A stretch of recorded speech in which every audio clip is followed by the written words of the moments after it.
Julgando um recurso apresentado pela defesa, ministros rejeitaram a maioria dos pedidos, entre eles, a anulação dos julgamentos anteriores, mas concordaram em reduzir a pena de 12 anos e 1 mês de prisão para 8 anos, 10 meses e 20 dias. Em nota, a defesa do ex-presidente Lula criticou a decisão dos ministros. Para a defesa do ex-presidente, o único desfecho possível é a absolvição do ex-presidente Lula, porque ele não praticou qualquer crime. Por outro lado, não podemos deixar de registrar que pelo menos um passo foi dado para debelar os abusos praticados contra o ex-presidente Lula pela Lava Jato. Pela primeira vez, um tribunal reconheceu que as penas aplicadas pelo ex-juiz Sérgio Moro e pelo TRF4 foram abusivas. É pouco, mas é o início, diz a nota.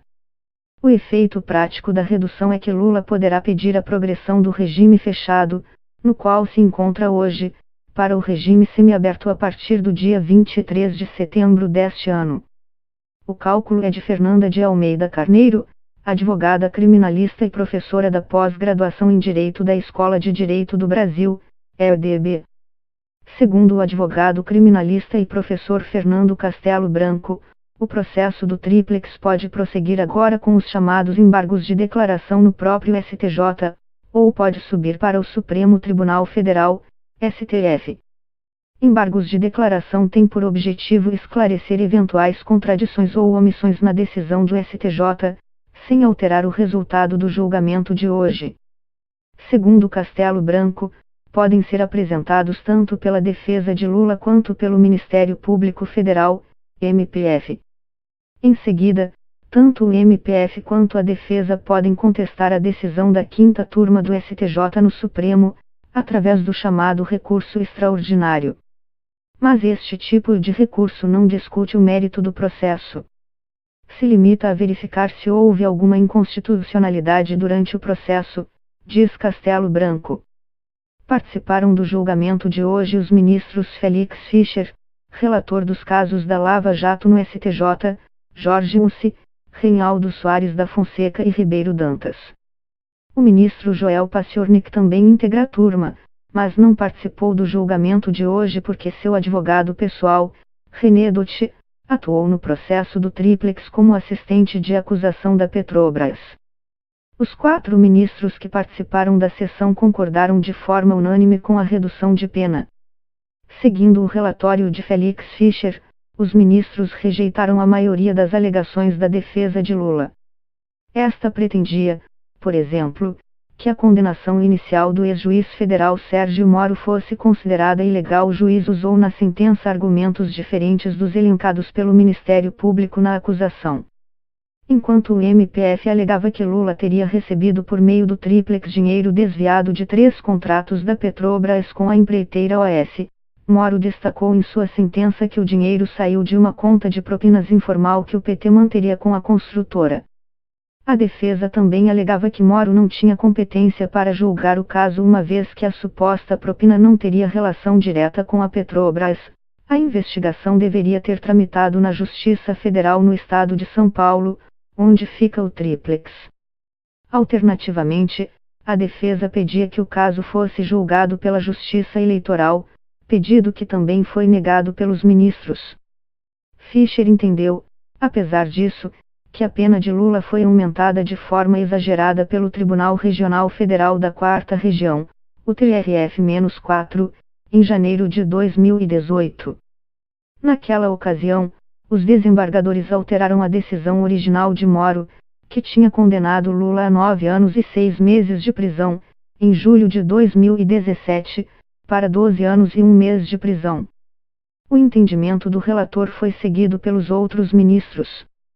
Mesmo sem ver ilegalidade ou arbitrariedade na pena decidida pelo TRF-4, Fischer decidiu rever a chamada dosimetria, isto é, o cálculo do tempo de prisão. Desta forma, a pena pelo crime de corrupção passiva ficou em 5 anos e 6 meses e 20 dias, e a pena pelo crime de lavagem de dinheiro, em 3 anos e 4 meses. Os ministros também decidiram reduzir a multa de Lula para 2,4 milhões de reais. Antes, A multa tinha sido fixada pelos desembargadores do TRF-4 em pouco mais de 31 milhões de reais. Fernando de Almeida Carneiro é advogada criminalista e professora da pós-graduação em Direito da Escola de Direito do Brasil, EDB. Segundo os cálculos dela, a redução de pena permite que Lula peça a progressão de pena para o regime semiaberto a partir do dia 23 de setembro de 2018. A progressão, diz a professora, não é automática, depende de a defesa de Lula apresentar o pedido à juíza responsável pela execução penal do caso, Carolina Lebus. Depois de ouvir o Ministério Público, ela poderia conceder a progressão de regime.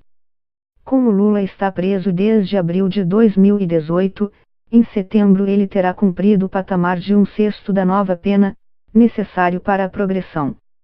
A progressão tem um requisito objetivo, que é esta conta matemática de 1/6 da pena, e um requisito subjetivo, que é o bom comportamento do apenado.